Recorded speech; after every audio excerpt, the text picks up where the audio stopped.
Good evening. It's fantastic to see so many people here.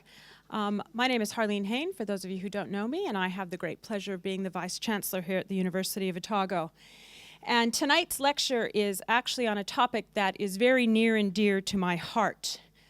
Although my highest degree is obviously in the sciences, my first degree was a Bachelor of Arts. And I was actually blessed to spend the first 4 years of my tertiary education virtually marinated in the liberal arts that were steeped in humanities. And more than 30 years later, I remain a very fierce champion of this kind of education. Now, like many of you in the audience this evening, I see a very worrying trend in New Zealand and in other parts of the world in which the focus of the university curriculum is shifting away from a broad-based education to more utilitarian job training. Now, this seems to be based on a lot of unfounded rhetoric about the financial value of certain degrees and pursuits, with little recognition that students in the humanities actually find successful, satisfying, and financially beneficial employment, both here in New Zealand and around the world. You may or may not know that a third of all Fortune 500 CEOs hold a BA, and so does the finance minister and deputy prime minister of our country. So all successful careers, not only business, but also medicine, law, and many others, require a number of essential ingredients, including critical thinking, teamwork, and sensitivity to cultural and political perspectives. And the humanities obviously provide essential grounding in these areas. Now, for us here at the University of Otago, one of the things that we know is that many of our graduates will at least initially pursue their careers overseas. And those who master the language, the literature, the art, the politics, and the religion of their new home will fare far better than those who remain ignorant in these areas. Similarly, as the human face of New Zealand continues to change, an understanding of Maori, Pacifica, and Asian languages and cultural values will become increasingly critical to our graduates who remain here, irrespective of the professions that they actually choose to pursue. And all of us, no matter where we are in the world, need to understand the social and ethical implications of advances in sciences and medicine and in communication. A lesson we've learned quite well in New Zealand over the last few days, specifically in terms of how the social media is going to influence our political agenda. And this kind of social and ethical understanding comes through the humanities. So in closing, I believe it is our collective responsibility to remind ourselves, the public, and the government that the humanities are not a nice to have in a university curriculum. They are actually an essential ingredient in a thinking and thriving community. They are also an essential ingredient in an economically successful and socially responsible world.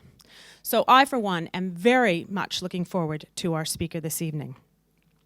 It is now my great pleasure, actually, to hand over the floor to our former Vice Chancellor, a scholar himself, Professor Sir David Skegg, who is going to introduce our guest speaker this evening.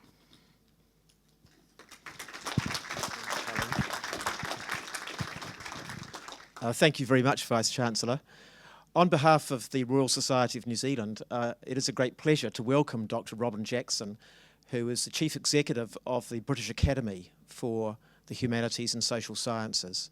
As probably most of you know, the British Academy is the equivalent of the Royal Society of London in the sciences, and scholars are as keen to have the letters FBA after their name as FRS. Dr. Jackson graduated from the University of Oxford in classics and philosophy.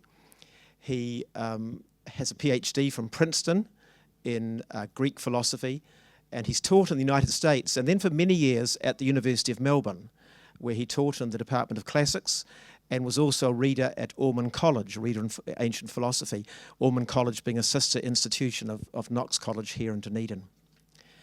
He returned to the United Kingdom some years ago and worked in Universities UK and also in the Higher Education Funding Council, the equivalent of our Tertiary Education Commission. And I hope we have people like Dr. Jackson in the TEC. I'm not able to judge nowadays. But since 2006, he's been the Chief Executive of the British Academy.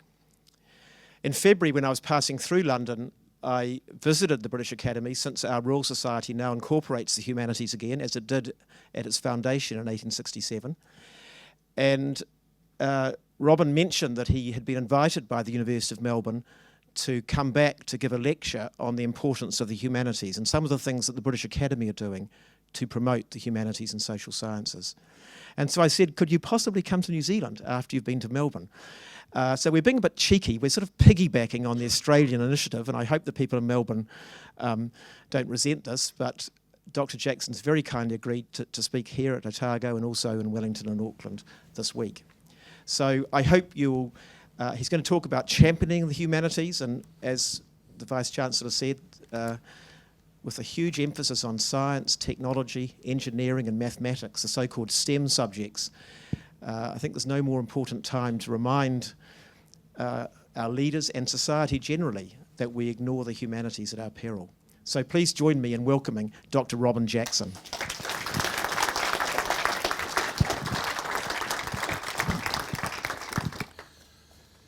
Well, Vice-Chancellor and former Vice-Chancellor, President of the Royal Society of New Zealand, many thanks for such a warm welcome, and I'm delighted to see members of the university and public here this evening to learn about this topic. The title I've chosen for the lecture is Messy, Debatable and Unquantifiable, ? Championing the Humanities. And that title is a quote from a recent essay by Jonathan Bate, who's a fellow of the British Academy, in his collection, The Public Value of the Humanities. Very good collection of essays, I may say. It captures a number of features of the humanities that, to outsiders, make their contribution to knowledge somehow disputable, somehow defective in authority. The humanities are messy in that many of the things they have to say are non-specific, hard to pin down. They're debatable in that almost every position is disputable, and there rarely exists a settled consensus. And they're unquantifiable because of their largely qualitative, often normative forms of reasoning. Now, to some, this makes the humanities somehow a less valid form of knowledge and inquiry than others, paradigmatically science and technology. In general, humanities is an area whose value is not universally recognized, certainly not by governments and policymakers, and where perhaps as a result, public funding is regularly at issue. This is in contrast to science, medicine and technology, where value and the case for public funding are widely accepted. In our times, as the Vice-Chancellor has suggested, the humanities face a number of specific challenges, arguably sharper than ever. What I'd like to do this evening is to explore them, to outline what might lie behind them, particularly as they arise in Western Anglophone countries. And I'd like to add some reflections on the nature of the study of the humanities, which might explain why those challenges arise. I'd also like to illustrate various ways in which they might be addressed. And in so doing, I'd like to share with you a couple of video clips prepared by national academies both in the USA and in the UK to illustrate those approaches.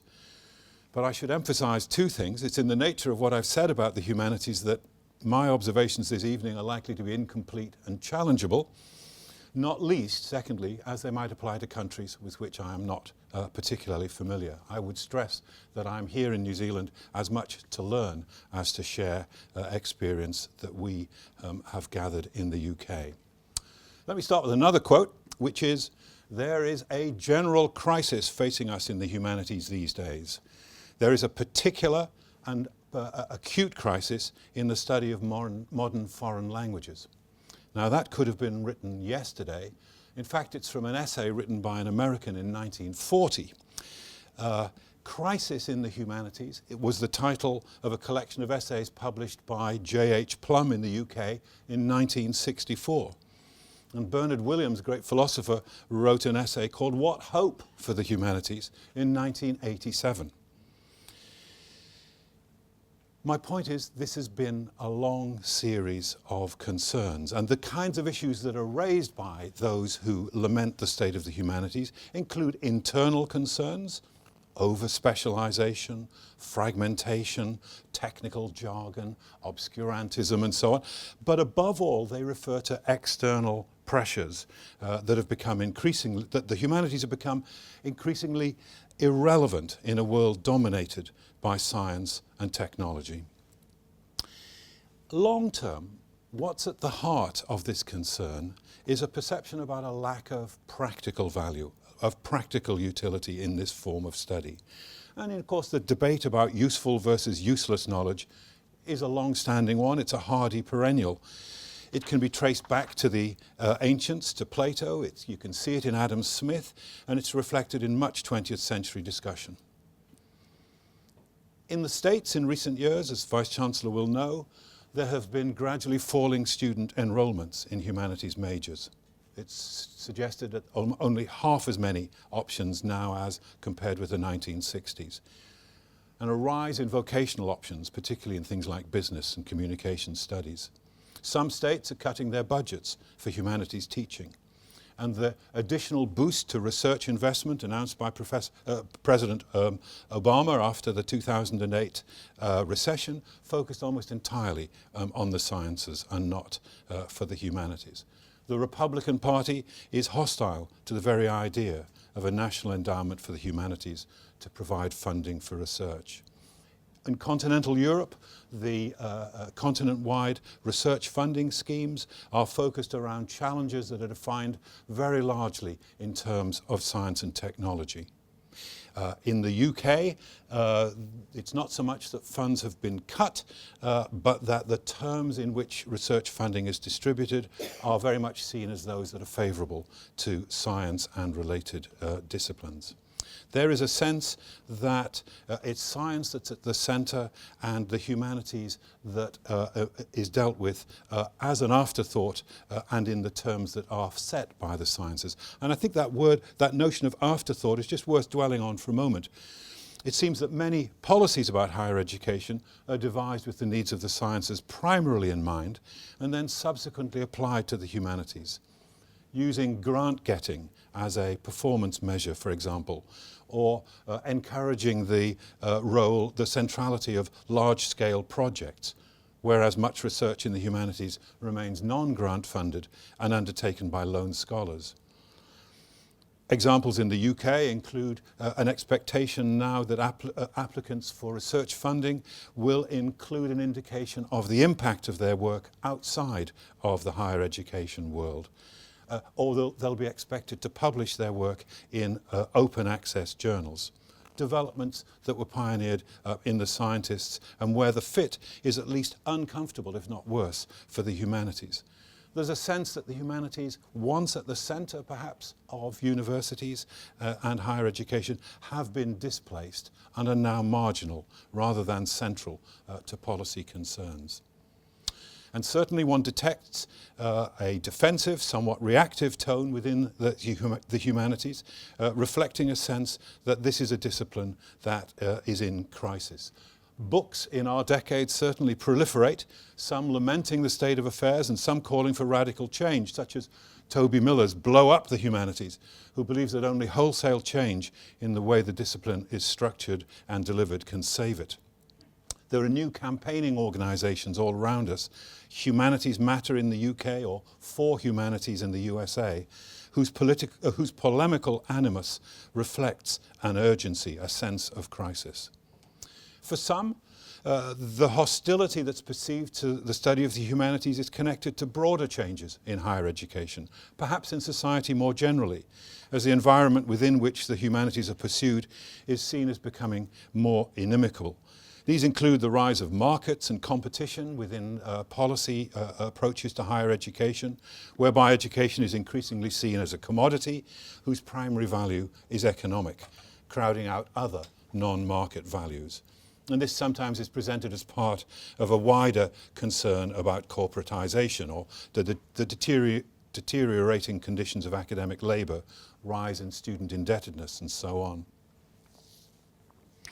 Stefan Collini's recent book, What Are Universities For?, presents a classic example of this point of view. He sees this as a general assault on universities, through the imposition of various models, such as business models, which are inappropriate and which are encouraged, I have to say, in his view, by the growing power accreted by university managers. In England, it's often observed, and I think something similar is the case here, that higher education is overseen by the Department of Business. The consequence, it's argued, is a reductionist approach, whereby higher education is valued only as an instrumental resource, a position that's seen as damaging to what people like Stefan Collini regard as at the heart of a university, namely disinterested inquiry, absolutely central to the humanities. Not just England. A very widely read book of recent years is by American Martha Nussbaum, the book called Not for Profit, Why Democracy Needs the Humanities, where she laments a current of public skepticism, pointing out that we've become accustomed to thinking of the humanities as optional, as valuable, entertaining, excellent in its way, but something that exists off to one side, ancillary rather than central, not a powerful contribution to competitiveness. I think we all have to acknowledge that higher education is now an important part of public policy. In most Western countries, it's a mass phenomenon, with something like half of the age group going through some form of higher education. It's seen as the route to a high-skilled workforce and a more inclusive society. And research is seen as the driver of innovation and economic growth. This means that governments will meddle. They'll see it as an important area of concern. And thus the perceptions that government and policymakers hold will have consequences for what happens in universities. So it seems that current hard times reinforce a traditional perception that the humanities lack something. For the student, the study of humanities is compared to its disadvantage with other forms of study that seem to offer a better chance of success in a competitive job market. And research in the humanities is seen as lacking public value, being a recreational activity for academics to pursue their own hobby horses, but not offering anything of wider social or public value. And hence the cry which goes up across our countries, why should the taxpayer support it? The notion at work here is that pursuit of the humanities and research in it is a private matter rather than a public good, something to be tolerated perhaps, but not something that merits public investment. Let me give you an example from my own country that I think is quite notorious here. There was a report commissioned in 2009, the so-called Brown Report, to explore how undergraduate study should be funded. That report referred in rather cavalier and passing fashion to a distinction between subjects that were strategic and those that were not, and it didn't have humanities in mind as the latter, as the former, I beg your pardon. And then the government, building on that report in 2010, tripled the tuition fee to be charged to students and to be repaid after graduation on an income contingent basis. In the course of that reform, direct public funding for humanities was removed entirely and replaced by tuition fee income. A certain level of public funding remained for subjects like science, engineering, and medicine. The move was widely reported around the world, you may have heard it too, as under the headline, removal of public funding in its entirety from the humanities in England, full stop. In fact, the situation is rather more complicated than that. In the first place, it's not that the humanities were singled out. The same amount of public funding, some £4,000 a year per student, was removed from every subject. The thing is, for humanities teaching, that's higher than the total grant, public grant, that they used to receive. Universities used to receive a grant of around £2,700 for each student and a permission to charge a tuition fee of around £3,000, making around £6,000 income in total per student. The grant for students in subjects that were more expensive to deliver was higher, up to something like £14,000 for the most expensive subjects like medicine and veterinary science. So all subjects lost £4,000 per student. Subjects that had attracted a higher level of funding than £4,000 retained the residue. Now, universities were allowed, as part of this reform, to charge a tuition fee of up to a maximum of £9,000. And for various reasons I won't go into, almost every university opted to charge the full £9,000 for every subject. Now, for humanities, what this means is that universities were able to attract more income for a humanities course than they had done before, even though they had lost the entirety of their public funding. Indeed, the government would say that public support for the study of the humanities has not been removed, but has simply been switched from direct funding to support for student loans, which are low interest and income contingent in their repayment. And they would say there are a couple of aims for this policy: one, to enable more money to come into the system, and it's certainly done that, and the other, to empower students as consumers and thus drive up quality, slightly more contestable notion. Now, as a matter of fact, the earliest experience, this has only been in place for 3 years, is that students are not repaying at the levels expected and predicted in the model. This is to do with graduate salaries post-recession not reaching the levels that were predicted. And there is actually a long-term sustainability issue in this funding system. But that's not my point. My point is that humanities students now attract more income in total for universities than they did before, and indeed the same level of income as other subjects. There is a common price. Because humanities subjects are less expensive to deliver, they actually generate a surplus for their departments, their faculties and their universities, and they subsidize other subjects. There are some universities, for example Bristol, taking advantage of this arrangement, who have substantially increased the number of places available for humanities students. So it's correct to say that humanities have lost their direct teaching grant in England, but wrong to see this, first of all, as any kind of bias against them.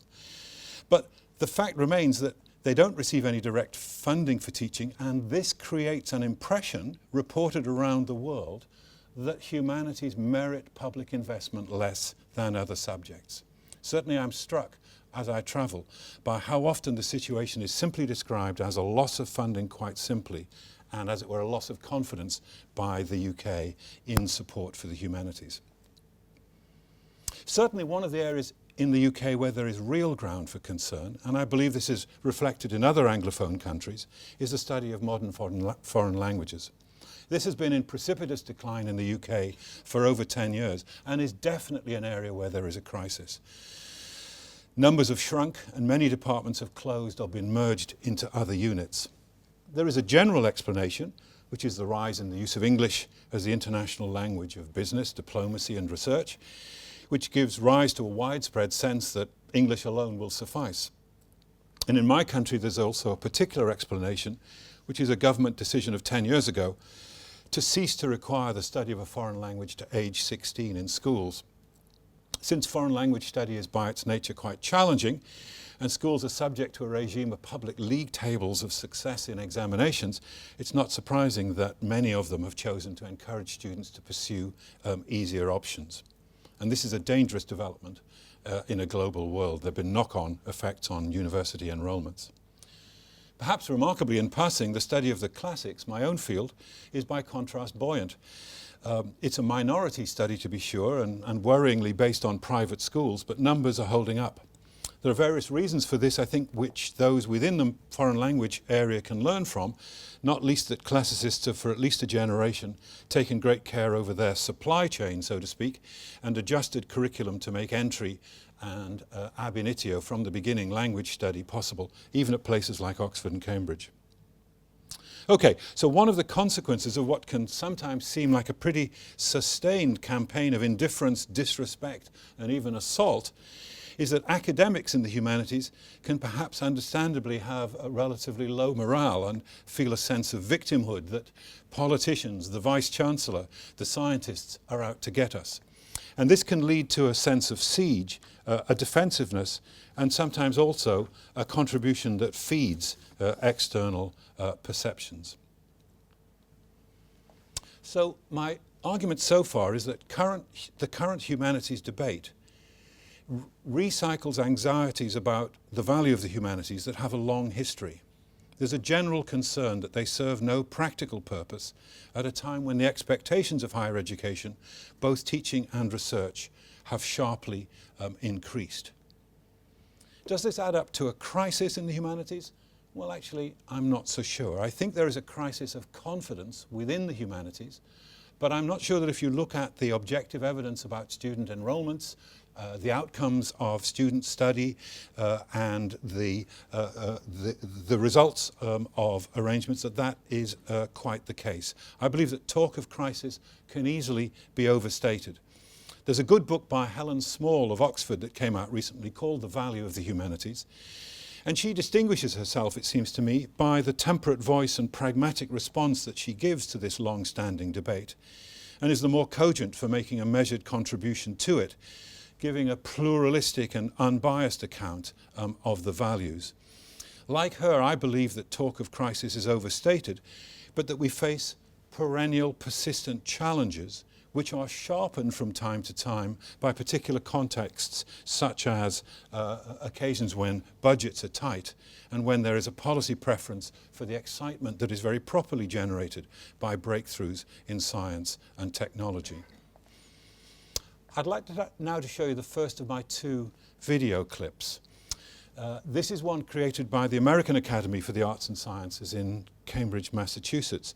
And the video was part of a larger project commissioned by a number of members of the United States Congress who were concerned about the state of humanities in the USA.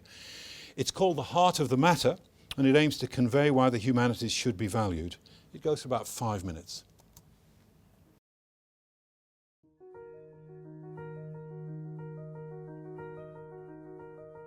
My image is a beautiful flower.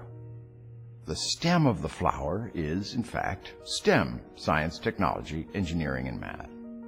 But the blossom of the flower is the humanities. Without the blossom, the stem is completely useless. It's just a stem. How essential it is that these two areas work in coordination with each other. Sciences are the how, and the humanities are the why. Why are we here? Why do we believe in the things we believe in? I don't think you can have the how without the why. Measurable is what we know, and the immeasurable is what the heart searches for. The humanities are the immeasurable. Philosophy, religion, history, literature, music, culture. The humanities are those subject areas that allow us to really probe what it means to be human. We all need to find who we are and how we fit into the world. The humanities teach us who we are. The humanities are the epitome of human expression. The humanities are what Thomas Jefferson meant when he said the pursuit of happiness. This is not a pursuit of objects in a marketplace of things. This is the pursuit of ideas in a marketplace of our future. Without humanities, life doesn't have life. That's at the heart of the matter. They're diminishing. The humanities are diminishing. The humanities are badly underfunded. Our leaders need to remain focused on all aspects of human knowledge and human endeavors. Education has been catastrophically weakened. Education is the most important thing that the human race can participate in. High school seniors, college graduates have such terrible misconceptions of what the world's about. A lot of American students graduating with a diploma in hand think we fought with the Germans against the Russians in the Second World War. How do you operate in a world as dynamic as today with that kind of misunderstandings? A lot of people think that the humanities are dispensable. But you take that away from children, and you're taking away 1/2 of their essential development. And it's very important for our children to have the same understanding so that they know we're Americans. We believe in certain things in our country. That's how we stay together as a people with common interests. That's how we survive. Surely this country would be massively diminished if we lived in a world in which nobody had any deep thoughts about what this freedom that we care so passionately about actually means. I've covered a bunch of economic and political problems, and I've watched policies fail. and they almost invariably fail because our policymakers get human nature wrong. It's important to know how human nature works. The humanities spend a great deal of time embracing our world. And when you embrace your world, you see the similarities between people. You also see the differences, and you learn how to respect those differences. How do we actually come to understand each other if we actually don't share languages and the ability to speak across the boundaries of difference that language and nationality can sometimes present? The humanities are medicine in that we're taking the pulse of this patient called the United States of America, and we're learning the mistakes we've made and the successes that we've had, and we're applying it to the present and to the future. Because there's no way to imagine a future without actually considering the past. I would never want to make the argument for the humanities based only on their practical applications. The just spiritual uplifting of the arts, either visual or musical or any other kind of art, takes you out of the humdrum of your daily life and brings you into a whole world of possibilities. If we look at what's beautiful and ask the question, is our lives only about the mundane, or is it also about the beauty? Art is a microcosm of life. If we leave behind the humanities and see it as unimportant, I think we'll lose our ability to dream. It's the freedom to think about things that are mysteries, about how and why we exist. Like Christopher Columbus. Nobody really cares it happens. It's not a big deal. Yet it's one of the most important things in history. And we don't think of it in terms of the large scope of the cosmos. I had the great good fortune of helping 12 of my friends go to the moon and come back alive. One of the great accomplishments in the history of humanity. The younger generation, without the humanities, without history, without somebody explaining the drama, what it meant, the humanness of it, just think it's normal. They just think we've always been on the moon. And the getting there is not a big deal. If we never talk about great events of the past, I think the younger generation will have not only missed something important, but they're going to address the future with half a deck, if you will. That's one small step for man, one giant leap for mankind. What did that mean? I don't know. Didn't seem like that big of a leap to me. We can't forget all of this. This is part of who we are. And that's what the humanities are about. Where are we without these things? I would say no humanities, no meaning. No humanities, no soul. No humanities, no relationships. No humanities, we would be robots. No significance. No fulfillment in life. No history, no present, no future, no us. No concept about the rule of law. No humanities, no civilization. We won't be remembered. There's no end to the spiritual and intellectual evolution that can take place by pursuing the humanities. If we use humanities to its fullest extent in invention, in the sciences, that will propel us into this next century as a very vibrant nation that is creating wealth and is promoting tolerance. So let's start there.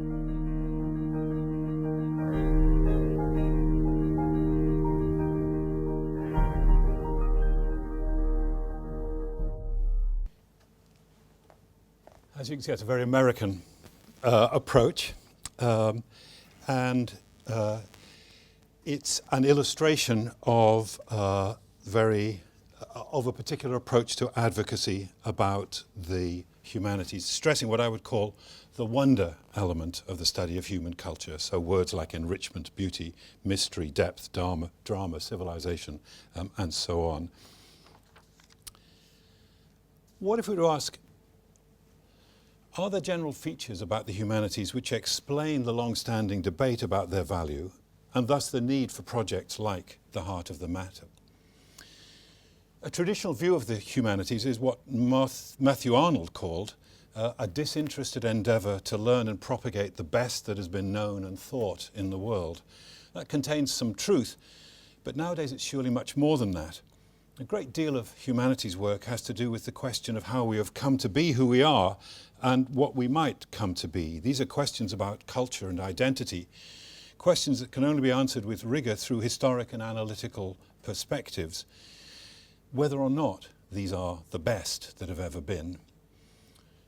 I think the best characterization of the humanities I know of is Stefan Collini's essay, The Character of the Humanities, in his book, What Are Universities For?, where he observes that, in a certain sense, the sciences are straightforward, discovering truths about the natural world, and then applying those discoveries to improve the human condition. By contrast, the humanities seem to be less attached to the discovery of new truths. Now, there's much, of course, of what goes on in the humanities that's not so different from the natural or social sciences. Historians and archaeologists, for example, aim to establish what was the case, to uncover things previously unknown through empirical inquiry, rigor of argument, clarity of presentation. Their work is as open to refutation as any other empirical inquiry, by new evidence or exposure of flaws in argument. But much of what humanities is about is different from that. It's not about the accumulation of new knowledge, but about contributing to understanding. Not about adding to what's known, that is to say, but deepening, complicating our grasp of things, sometimes familiar things, through rereading, posing new questions, suggesting new perspectives. It's often said that each generation reads the classics afresh by bringing new questions to them.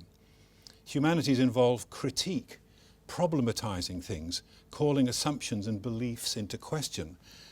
It's no accident that Vice-Chancellors often regard them as the awkward squad. For me, this distinction between knowledge and understanding is vital. And incidentally, it makes the advocacy challenge rather more difficult, because it's much easier to convey to a lay audience the excitement of a new discovery, an addition to knowledge, than new questions about what is familiar.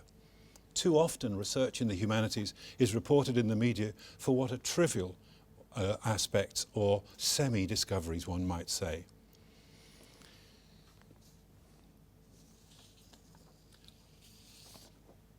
This point about understanding, how we understand a topic depends, among other things, on what else we understand. So, for example, our reading of a text moves on as the assumptions and perceptions we bring to that reading change.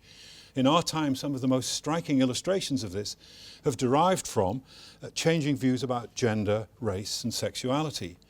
And the whole power of the movement of theory in literary, historical, and cultural disciplines has been that common starting points were no longer taken for granted.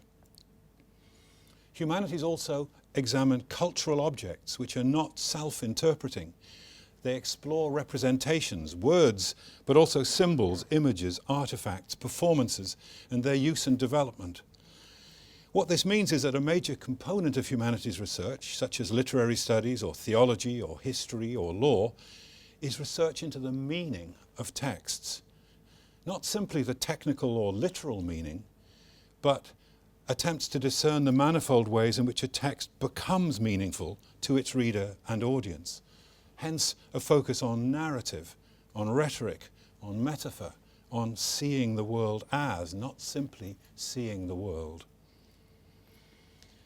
As Toby Miller puts it, the intellectual core of the humanities is the struggle for meaning, what it is, how it is established and disestablished.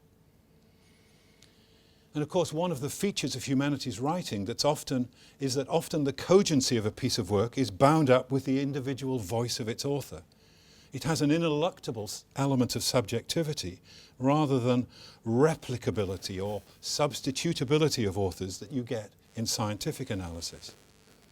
But this ineluctable engagement with the particular, the singular, the personal, doesn't mean that humanistic inquiry is immune to evidence, that it lacks rigor, or that it's merely subjective.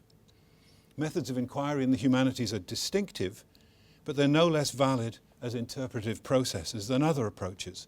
They simply ask different questions. They operate within and challenge different paradigms, and they express their findings in distinctive forms.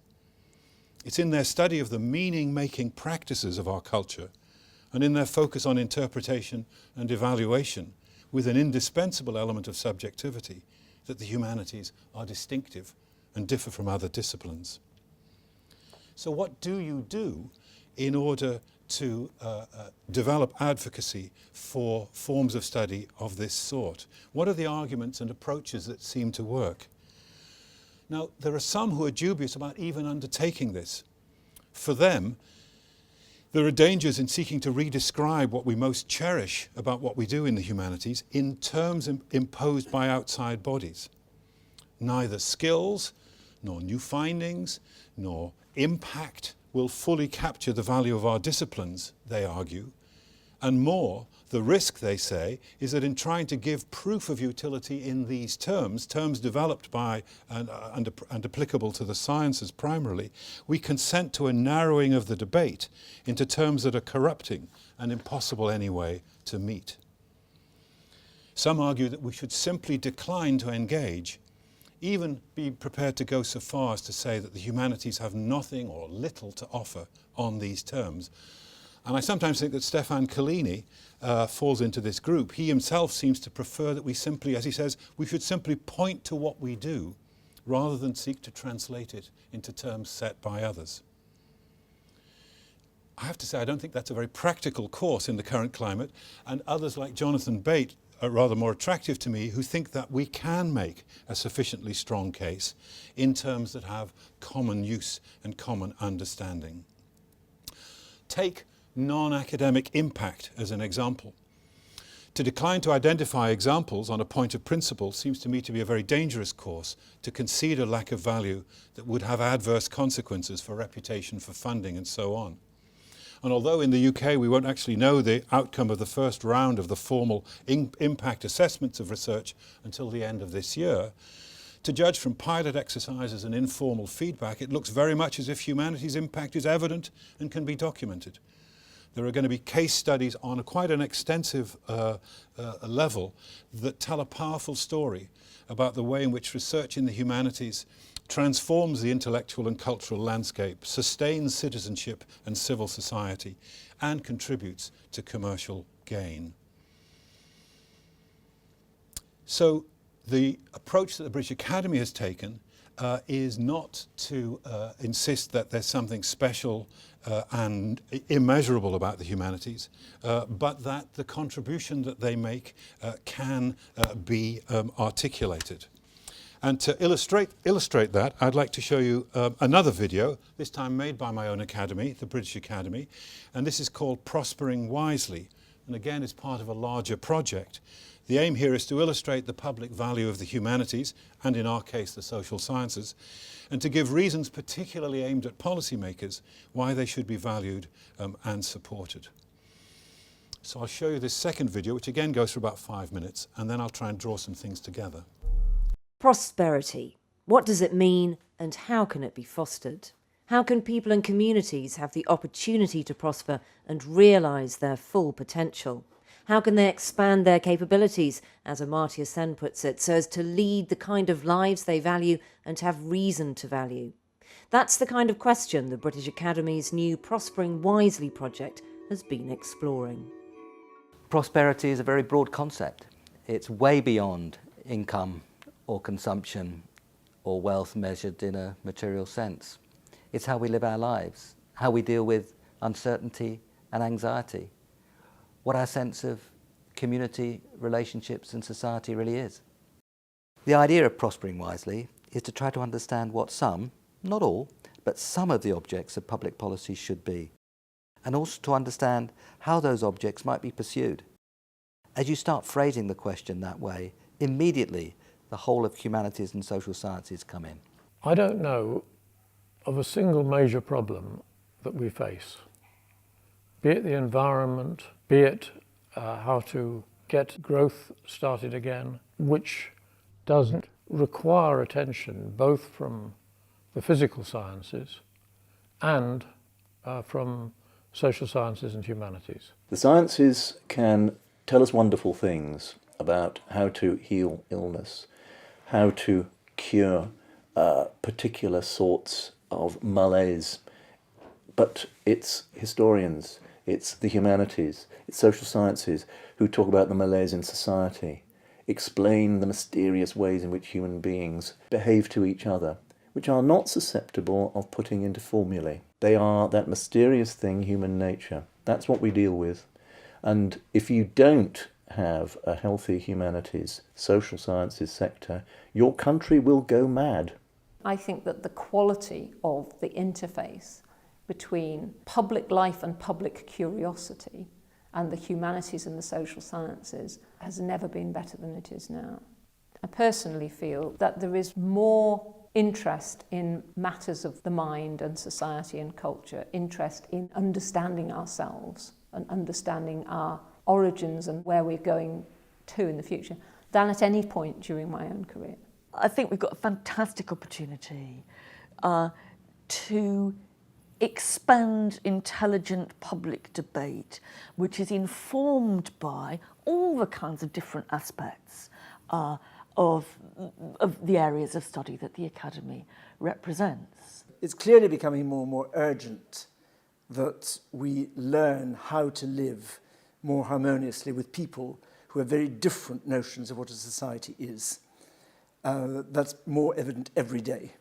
And that makes it even more important that we find ways to use collections like the British Museum and the other collections across the country to explain how the world can be thought in different ways.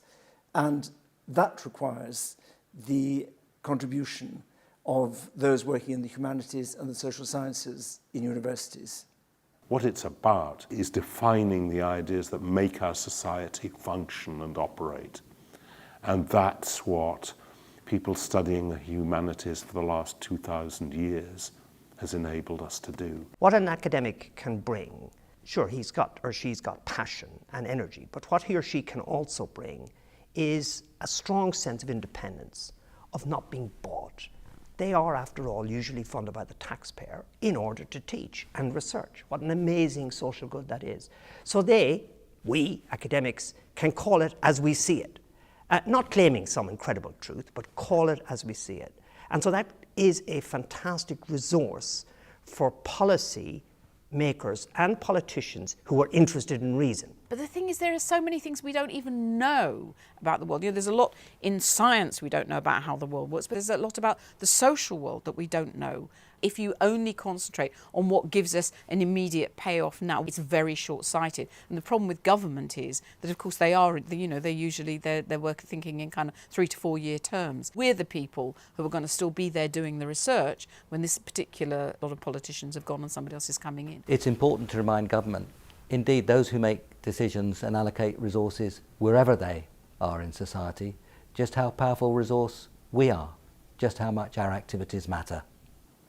I think it's always good to be reminded by the British Academy of the importance of the humanities and social sciences.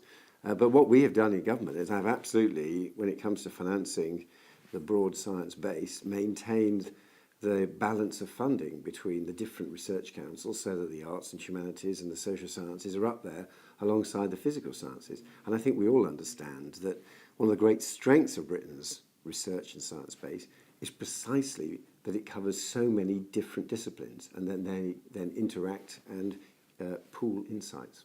The humanities and social sciences are about understanding and taking decisions when you haven't got a magic wand.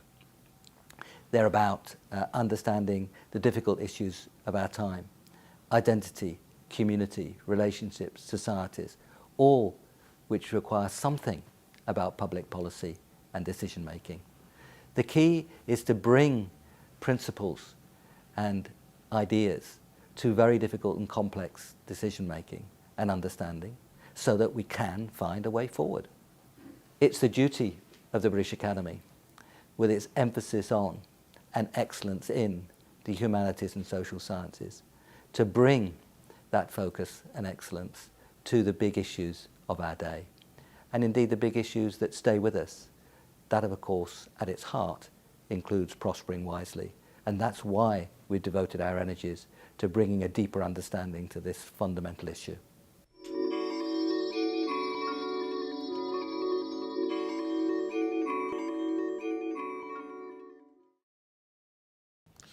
Okay, you can see that has a rather more English accent than the American, and is particularly directed at a policy-making community. But incorporates a number of the sorts of arguments that the Academy has been developing to take forward the defence of, advocacy for, the championing of the humanities.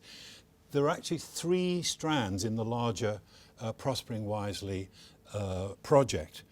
One is the important contribution that the humanities make to prosperity in the narrow, obvious economic sense. Second, the contribution that they make to broadening the notion of prosperity and to that broader notion of prosperity.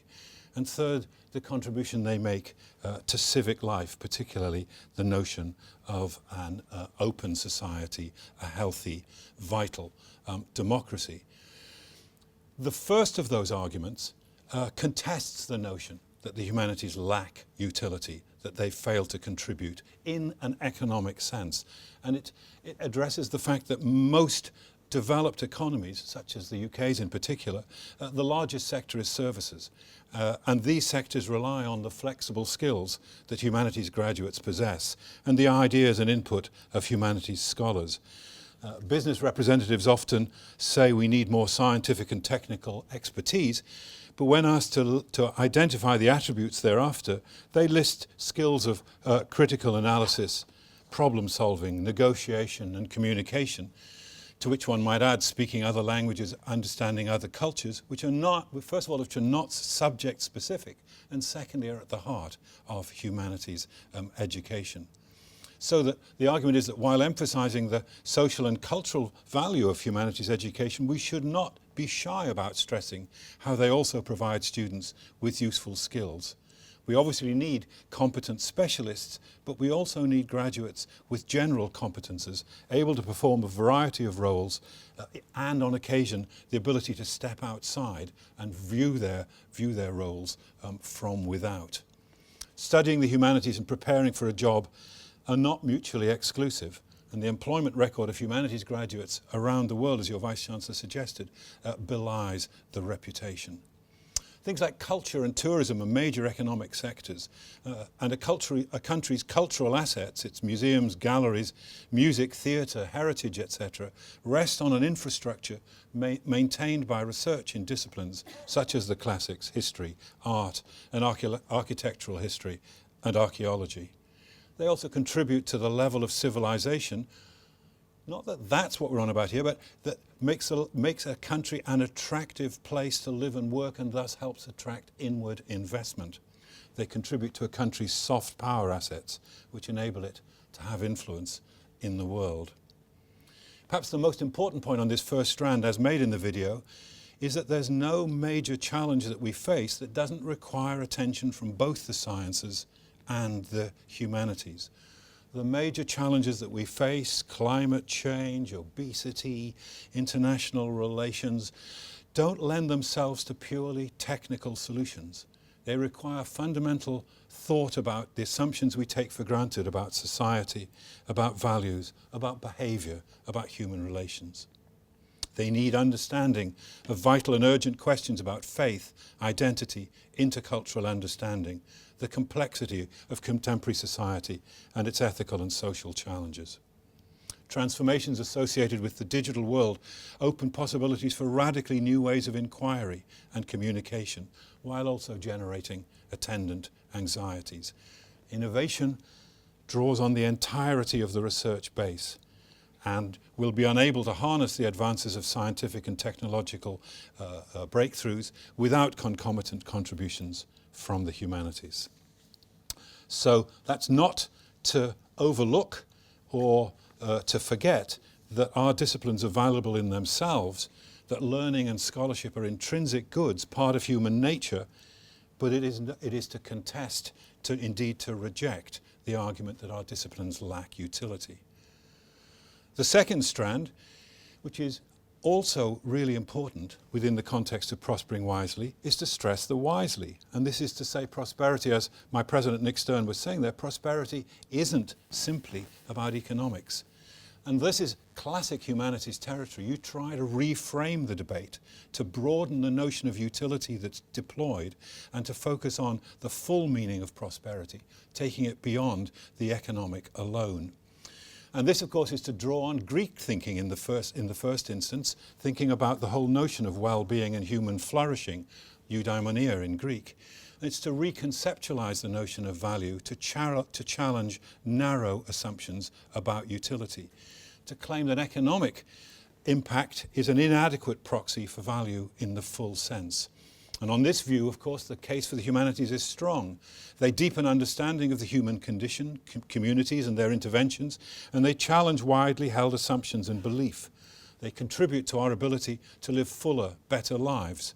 Once our basic subsistence needs have been satisfied, they encompass the things that make life worth living. They help us to deal with provisionally incomplete evidence. They help us make sense of a messy world, and they encourage us to imagine alternative ways of looking at it and improving it. The humanities touch our lives at every level. We live not by bread alone. And the third element is the political, is that the humanities make a contribution beyond the merely economic, beyond the kind of wider sense of well-being, to what is characteristic of our society, which is a healthy democratic polity. Part of prospering, this argument is having and sustaining an open society with robust debate at its heart, not necessarily a comfortable society, but one where argument is alive and taken seriously. Martha Nussbaum is probably the one who makes the most passionate case for this in her book Not for Profit, Why Democracy Needs the Humanities. Her view is that seeing the goal of education as inculcating profitable skills alone is short-sighted and erodes our ability to criticize authority, reduces our sympathy with the marginalized, and damages our ability to deal with complexity. It jeopardizes the health of democracies and the hope of a decent world. This is an argument then that prosperity means going beyond producing useful machines, robots, and what we need are complete citizens who can think for themselves, criticize tradition and current fads, and understand the significance of another person's sufferings and achievements. So a healthy economy is not all that we need, all that we seek. We should pride ourselves on an open society with the freedoms that define our political identity and our life. To keep democracy vital, we need the abilities and contributions that the humanities foster. Critical thinking, the ability to debate with respect, to tell a good argument from a bad one, to examine tradition and prejudice in a Socratic spirit, to speak truth to power where that's called for. Now, those are the three arguments in Prospering Wisely. I think it's important not to oversell claims we make for the humanities. Humanities scholars are not responsible for democratic well-being, and humanities students are not necessarily better than science graduates. The point is that the humanities, centrally concerned as they are with the practices of reflection, argument, criticism, and speculative testing of ideas, have a substantial contribution to make to a critical community and the effective working of our political life. I think it's really important too, when you're speaking for the humanities, to avoid any kind of false competitiveness with the sciences and the related disciplines. The point is not that humanities is special or better. The point is that all disciplines have their place, are intertwined and mutually supportive. All are vital drivers of human progress to be celebrated and nurtured. But you won't have strength unless they are, all of them, supported in their way. Well, I hope I've made it clear that I don't myself subscribe to the view that there is a worldwide crisis in the humanities, though I think there are some local emergencies from time to time, and I think it's always necessary to make the case, and that our own times present some specific challenges. Humanities need supporters within universities and more broadly.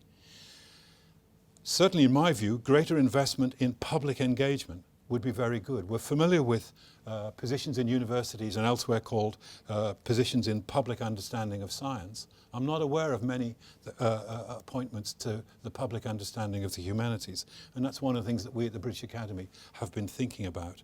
But so too a number of other initiatives. I'll just very briefly touch on them before closing. One innovation is what I think Mary Beard referred to, which is we're calling the British Academy Debates, which is an experiment in staging large-scale public discussions around the country to demonstrate the humanities at work. The idea is to examine and illuminate some of the most challenging questions of the day by bringing to bear on it points of view developed by humanities scholars. Too often public discussion is driven by media that is superficial and a culture of celebrity rather than reasoned discussion. The debates aim to deepen understanding and to elevate the level of public discussion. We've had one series already on the challenges of an aging society, and this next few months we're tackling the rather more politically charged subject of immigration.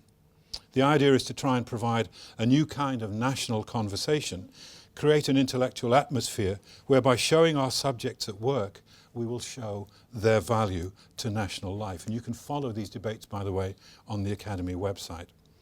Another point made by Vicky Bruce in the video is that there is huge popular interest in our subjects, reflected in sales of books, interest in documentaries on TV, and attendance at literary festivals, university outreach events, and the like. And so the largest and greatest of these are the Hay Festival on the Welsh borders in the UK and the Edinburgh Festival, and the British Academy now has an annual event as part of those festivals.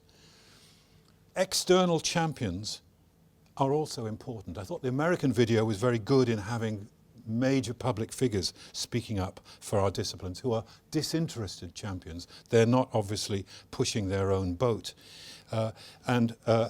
We have sought in recent years particularly to try and get business figures who to speak up for our subjects. They've long been champions of the scientific enterprise. One of the areas in which we think we've made progress is now getting the Confederation of British Industry to speak openly about the need to develop modern foreign language skills in the UK. Something like 70% of UK firms in a survey responded that they believed that language skills would benefit their businesses and that we needed to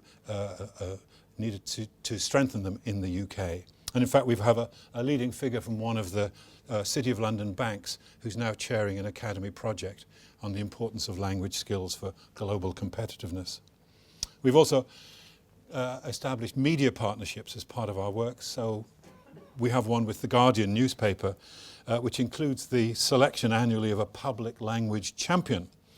And the first awardee was the coach of the Arsenal Football Club, the Frenchman Arsène Wenger, who is indeed a model of multilingualism.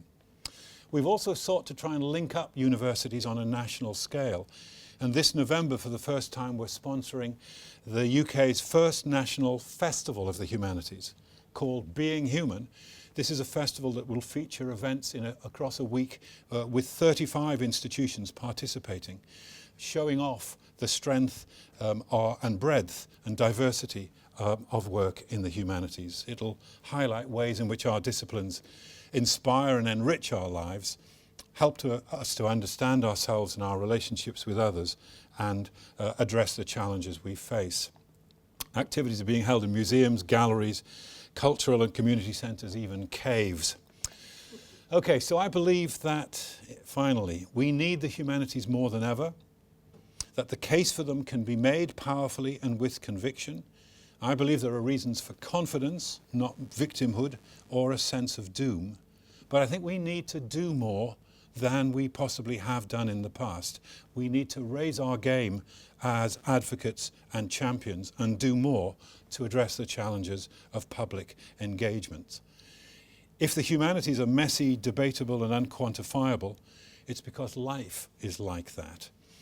It was Einstein who said everything that can be counted does not necessarily count. Everything that counts cannot necessarily be counted. And it was one of the speakers in the American video who said that the humanities address the immeasurable. There's Shami Chakrabarti, who is the head of Liberty, a campaigning organisation in the UK, said when she was awarded a British Academy medal for her work, the humanities matter because humanity matters. Thank you very much.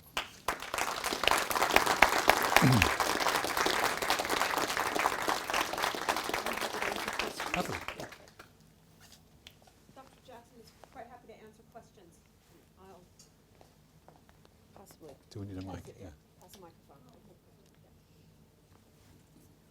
Do you think there's a link between the rise of narcissism and the absence of religion in schools? The rise of Nazism or narcissism. And the absence of religion in schools.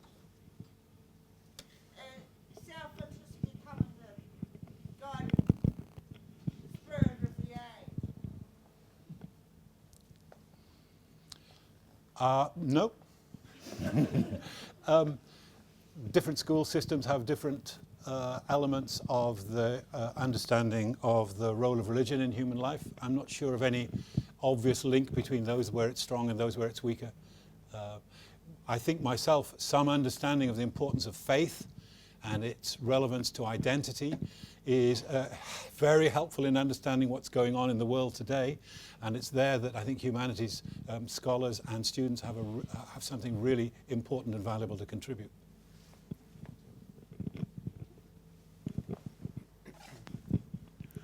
How much are humanities an accident and how much will they change? That is, we've seen disciplines evolve and subjects carve off from the humanities. Within humanities, we have that span, thinking of your how and the why, emotion versus reason.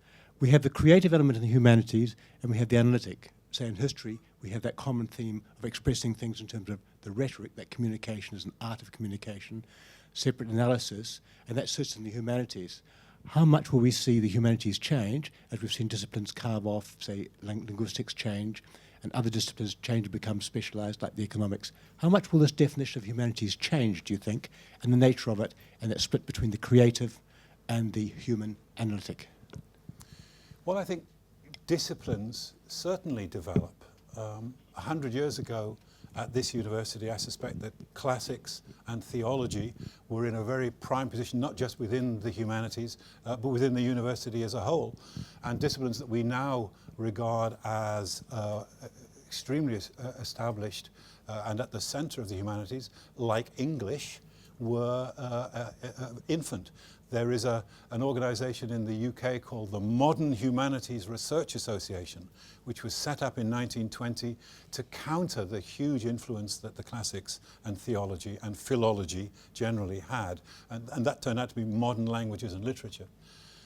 In our own time, my general point would be, I think that in the case of the humanities, disciplines evolve as the world we live in evolves and the need to understand it changes.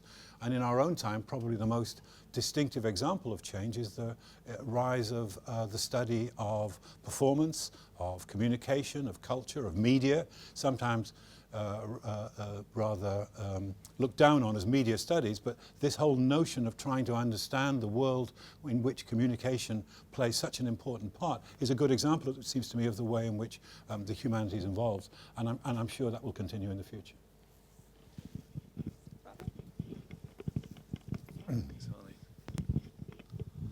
Thank you very much, Dr. Jackson, for a very stimulating presentation. One of the things I took from your presentation was the interdependence between humanities and science. I just wonder if you could say a little bit more about the possibility for humanities and science working more closely together.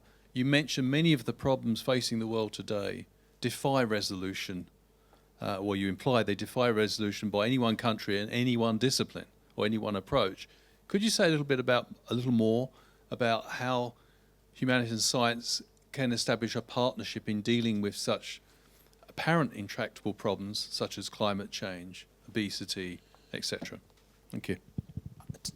To answer the question properly would take a long time, certainly another lecture. Not so much the how, but just to illustrate, I mean, often it seems to me, sometimes scientific colleagues say to me, in terms of various problems, we understand the nature of the problem and how to tackle it. Obesity might be a good example. The problem is understanding human behaviour and ways in which to change that behaviour. There's an example too about a medicine that was developed that would help a developing country, particularly with a terribly debilitating disease, and the medics when approaching with the medicine, fail to understand some of the things, the taboos and practices of the people, and the medicine was seen as potentially poisonous. And had there been an anthropologist as part of the project, that might have been avoided. Again, I mean, lots of things, it seems to me, the technology is very challenging, very difficult, the scale of it's enormous. But actually the problem isn't so much the technical problem. The problem is how to mobilize society, politics, economics in order to address it. And in particular, if you take something like climate change, to overcome the particular interests that different groups have around the world and get us all to work together.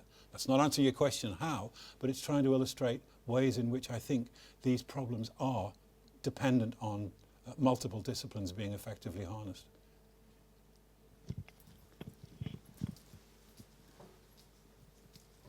Sorry.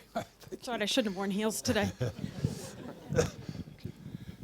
You spoke about the rising cost of student fees and the government decision to depart from the notion of public good, and the fact that in Britain the same fees are levied on all students, although humanities are actually cheaper to deliver. How important do you think it is to the survival of humanities to actually lower the cost of study?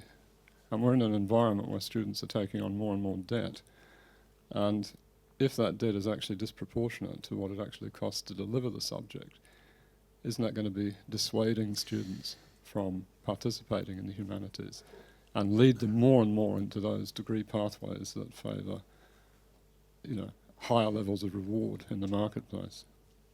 All right, well, it's a very live and current question, and two responses to it. The first is, it's basic economics, I think, that prices are set not so much by the cost, but by what the market will bear. And the early evidence in the UK is that the market will bear a common price across a university course. So that is to say there have been some disruptions to enrolments in the humanities since the tripling of the fees, but they've not been catastrophic, they've been marginal, just as they have for the sciences. And it looks as if, first of all, from a student's point of view, the value to the student of the degree is the degree from the university. So if it's a very powerful, high reputation university, it's a very great value, and if it's a less powerful one, perhaps it's of somewhat lower value, rather than the discipline studied. That doesn't apply in every case, but it's a sort of generalization. And it looks as if students are prepared to pay for getting a degree in history rather than a degree in economics, let's say. And I think the second thing to say is that it's hugely important that barriers to participation are not there at the point of entry, that any charging of fee be post-graduation and in particular contingent on income. And most of the countries that are introduced, this is not the case in the States, I have to say, but in the UK and in Australia and I think New Zealand, this is the kind of approach that's been taken. And then the ability to repay turns on the graduate's earning potential. And you get rid of the notion, do you have a poor or a rich student? You simply have a graduate who is successful or unsuccessful. But pitching the level at which repayment starts, the level at which interest is charged, and the amount that's paid back annually through a tax system or other ways, that's highly technical, and the regressiveness of the system can turn to a large extent on just exactly where those particular points are pinched. But my general response to you is to say, I don't believe it's healthy for the humanities to say that because it's less expensive to deliver, it should cost less. I think that sends a message that we're less valuable. And so long as you've got an equitable system, I don't see why a humanities degree should not command the same price in the market as a science degree.